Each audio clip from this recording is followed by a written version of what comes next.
Hürmetli vatandaşım, bugünkü leksiyonu başlayman. Leksiyonu avvalsılarga özür qo'yaman. 6 parcha leksiya tayyorlagan edim. Bugünkü leksiyalarga sizlar qiziqatdinglar. Birinchi qatim sinab boqay desam, 6ni so'zlab bir yana ovoz chiqmadi. Birini qo'yib berib sizlarga endi deskitap qichqirdigan yerga chiqarib boqdim, ovoz chiqmadi. Shuning bilan atgandan bir haplashdim. Bu qatim men sinaq qilib boqay, mana sinaq tariqasida qo'yib beraykan ovoz chiqamdi vatandosh. Men so'zlayman bugun endi buning birinchi mavzusi bundaq. Prezident Trump dunyoda barliq davlatlar hammasi sotsializmni cheklashi kerak deb ko'rsatdi. Mavzuli xabar 9-oyning 26-kuni Amerika ovozining Xitoy tel programmasida e'lon qilindi. Xabar mundaq boshlandi. Prezident Trump sotsializm jafo mushaqqatga, chiriklashishga, sesib ketishga elib keldi deb ko'rsatdi. Prezident Trump mundaq ko'rsatdi. Barliq sotsializm va kommunizm deganlar go'yodagidek sinab ko'rildi. Bu izmlar insonlarni jafo mushaqqatga, chiriklashishga, sesib ketishga elib keldi. Sotsializmning huquqiy erismanligi kengayib, tajovuzchilik va bostirishga elib keldi. Dunyodagi barliq davlatlar sotsializmni cheklashi kerak. Va bu izmning barliq shaxslarga elib kelgan jafo mushaqqatlarni cheklashi kerak. Prezident Trump Birlashgan Davlatlar Tashkilotining bu yillik yig'iniga riyosatchilik qildi. Birlashgan Davlatlar Tashkiloti nutq so'zlaganda yuqoridagi fikr bayon qildi. Jungoga munosabatlik namoyishchilar dal shu kuni garchi yomg'ir yog'ayotgan bo'lsa-mu, Birlashgan Davlatlar Tashkilotining binosining oldida namoyish rayonida namoyish qildi. Uyg'ur va Falungonchi namoyishchilar tushdan burun kunlik ko'tarib, yomg'irliq chopon kiyishib, norozilik namoyishi o'tkazdi. Salih Xudoyor ismli Sharqi Turkiston Milliy Uyg'onish Tashkilotining xalqaro ishlar amallari mundaq ko'rsatdi. Biz bu yerda Birlashgan Davlatlar Tashkilotining 3 milliondan ortiq Sharqi Turkistonlikni atalmış siyosiy tarbiyalash lagerlariga nazarband qilganligini ayblashini, Birlashgan Davlatlar Tashkilotining ayblashini murojaat qilamiz. Biz yana Birlashgan Davlatlar Tashkilotining Sharqi Turkiston besib olingan territoriya deb e'tirof qilishini talab qilamiz. Falungon a'zosi Yang faoliyat qatnashganligi uchun Jungoda bir qancha qatim qo'lga olingan edi. U mundaq dedi: Jungoda kishilik huquq yo'q. Jungoda e'tiqod erkinligi yo'q. Asosiy qonun bergan negizlik huquqlarmi tartib elindi. Men chillik, yaxshilik va sabr-toqat qilishga ishonaman. Lekin bundaq shanch Jungoda hozir qonunsizlik deb qaraladi. Endi yana bir xabar.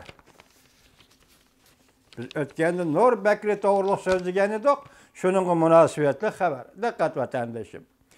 Intayin zo'r burilish. Rossiya Federatsiyasi tuyuqsiz o'zgarib, shimoldagi 2 orolni Yaponiyaga qaytarib beradigan bo'ldi. Asli 4 orol edi, shuning ichida 2 orolni Yaponiyaga qaytarib beradigan bo'ldi. Jungo kishini cho'chitadigan bir xabarga erishdi. Mavzuli Tor film xabari 9-oyning 24-kuni YouTube'da e'lon qilindi. Abduri Shavvotiz gazeti. Men bu filmni 2 qatim ko'rdim. Uning ichida tilga ilingan masalalar nuqtali qoldi. Yalta xalqaro shartnomasi, San Fransisko shartnomasi, Yaponiya Amerika o'rtasidagi, shundaqla Potsdam shartnomasi, ya'ni xitobnomasi. Mushlar qayta tilga ilindi. Endi 1950-yili Yaponiya bilan Rossiya o'rtasida elib berilgan suhbatni shu vaqtda 2 orolni qaytarib berishni o'tirib qo'ygan ekan. Hozirgacha Yaponiya 4 orolni qaytarib olaman deb turg'achqa Bunun Rossiya cüret kılalmagan iken. Lekin bu qatam hozir qilmish xabarda Rossiya 4 aralning ichidagi 2 aralni Yaponiya qaytarib berdigan bo'ldi. O'tganki leksiyamiz nima dedik? Avval shartnoma imzolab, tegishli shartnomasini shu shartnoma asosida asta kelishimiz dedik. Lekin hozir dastlabki 2 aral qaytarib berildi. Buning yozgan inkaslardan Xitoylarning bu qatamqi aral qaytarib berish va Rus-Yaponiya o'rtasida imzolangan tegishli shartnomasi tutgan pozitsiyasiga diqqat qiling vatandosh. İnkas birinci, yalgan xabar bo'lishini xohlayman. Odam saran qetish bo'lsa-mu, bu darajada saran qetish bo'lmaydi. Yaponiya o arallarda askar turg'izdi rasma. Amerika Yaponiya darvoza oldida askar turg'izdi.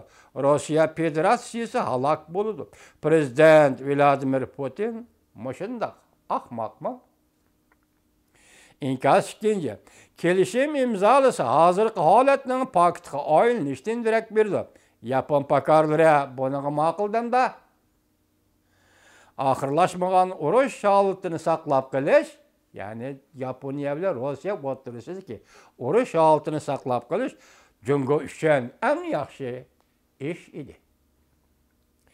İnkas üçüncü, bu ahval Prezident Vladimir Putin'in şenşlik adam emasligini tushundirib berdi. İnkas dördüncü, Şavo Efendi yaqindan beri qamlashmay qaldınız. Kishilarning ko'zini aloq-jaloq qilib etadigan yolg'on xabarlarni berishga boshladingiz. Demak, bu inkas yozib chidamay yotdi. Yaponiya Rossiya o'tirishga o'zgarishga chidamay yotdi. İnkas 5. Yapon alvaslar dashqalladi, hech narsa hisoblanmaydi. Büyük Cumhuriyet milletleri, dahi milleti, Yapon milleti, Quyosh milletini yo'qotalaydi. Rossiya agar shimaldagi 4 aralni Yaponiyaga qaytarib berdigan bo'lsa, Prezident Putin imperiyasi pechka bo'lib qoladi. Undaqda Rossiya Federatsiyasi 3-4 million kvadrat kilometrlik Jungo zeminini ham Jungoga qaytarib berish kerak. Alasharim. Acayip Jungo'luqa vatandaşlar. Nimaga ish kerak? Emasmidi? Jungo Kompartiyasi Jungo'ni birlikka keltirmoqchi emasmidi? Sizlarning qo'linglardan chiqib ketgan davlat tufrig'ini avval qaytarib kelinglar. Tibet mustaqilligi, Xinjiang mustaqilligi ayni chaqda Kompartiya ulag'i o'g'itib mustaqillik jakarlatgan emasmidi? Hozir Jungo'ga qilch tuproqni ham yo'qotmaslik to'g'risida ta'lim berayotgan Kompartiya sizlar avval yo'qotgan axloqni, yo'qotgan tartib va mizonlarni avval qaytarib kelinglar, deydi Xitoy inkas yozuvchilar.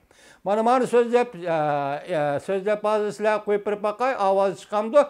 Andan keyin davomli so'zlayman. Bugun kechachi 6 leksiyani sizlarga topshiraman vatandosh. Ovozi qaray juma silab baqdim.